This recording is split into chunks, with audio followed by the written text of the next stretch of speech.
So, dear students, finally we have reached towards our periodic test 3 examination.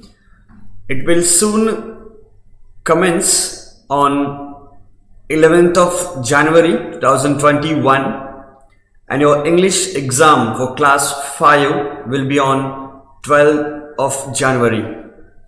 So, dear children, you know the syllabus for periodic test 3.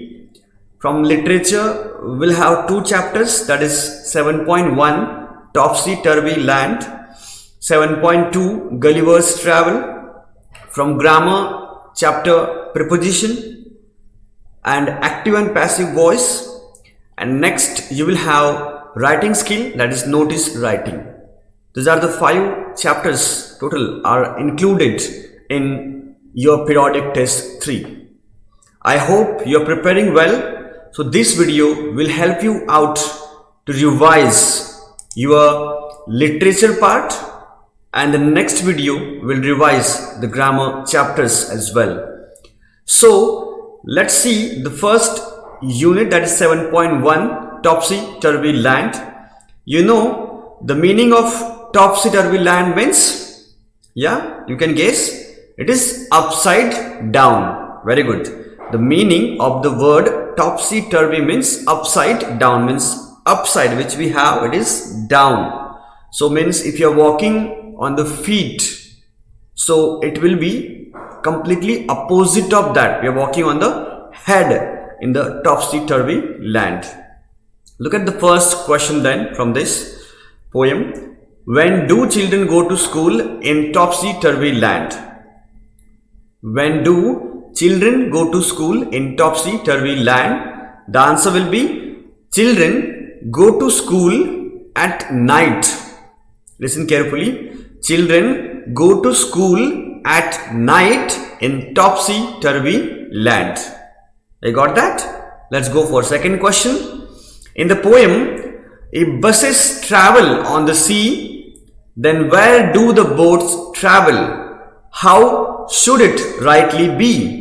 Okay, this is big question, and in that we'll complete it part by part. Alright, so we know it very well. In the topsy-turvy land, the buses travel on the sea and the boats are traveling on street. Very good, correct.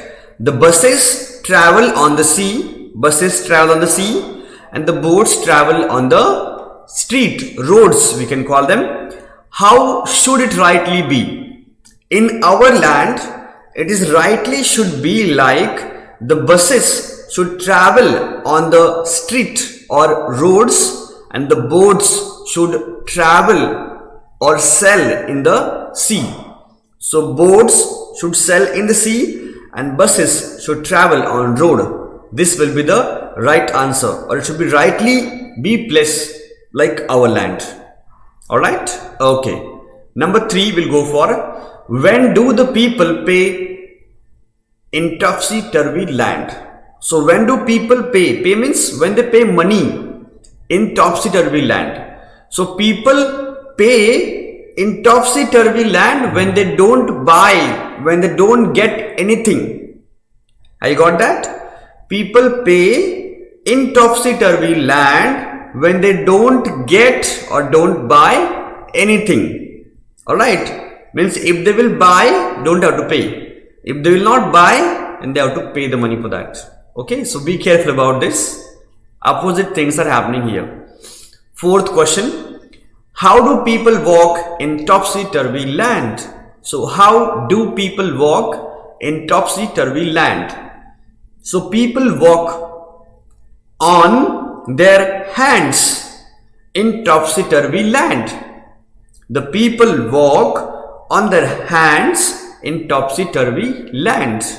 Alright, so these are the question and answer on this topsy-turvy land poem. If there are some extra questions like where are the front door steps, so we will get the answer like the front door steps are at the back door. So such a questions you can frame from the poem stanza only, and you can prepare on the same. I hope children you got this poem. if you still have some doubt, you can still ask. Let's go to the next chapter, that's Gulliver's Travel. Now in this lesson, Gulliver's Travel, you will have so many questions. You can read the chapter correctly, and from that chapter you will know many questions. Alright, you will find many points from there, and you can prepare your own questions and you can give your own answers as well. So let's go to 7.2, Gulliver's Travels. Why did the captain send the men to the land? Why did the captain send the men to the land? So the answer for this is the captain. Now in the past tense we'll write the captain sent, not send, sent will come. The captain sent the men to fetch the water. To fetch the water or to bring the water, we can say. Alright, to bring the water. To fetch means to go and get, it's fetch, and to bring is also same, to get that. So I repeat the answer, the captain sent the men to fetch or bring the water. Let's go to second question. Why did the men rush back to the ship? Why did the men rush back to the ship?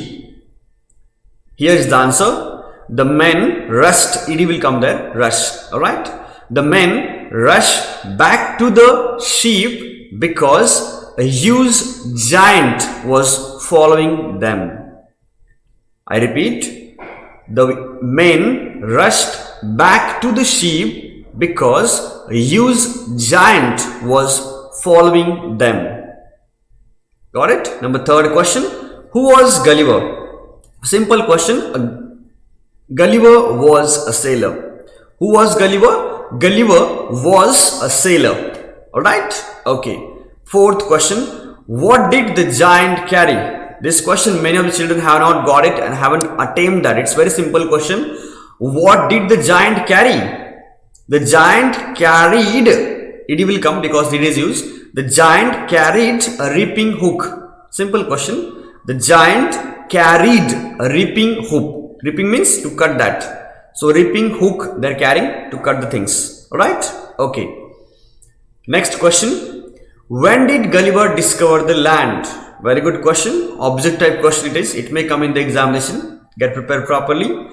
When did Gulliver discover the land? So the answer will be Gulliver discovered the land on 16th June 1730. Gulliver discovered the land on 16th June 1730. Got it? Okay. Sixth question we have. Why did the giant put Gulliver on the ground? I repeat the question. Why did the giant put Gulliver on the ground? So the giants, they were carrying him and they put him on the ground. So why did they put? That's a question. So we can give the answer. The giant put, it will be same only, past tense put only. The giant put Gulliver on the ground because they wanted to take a closer look of Gulliver, because they have never seen such a tiny creature.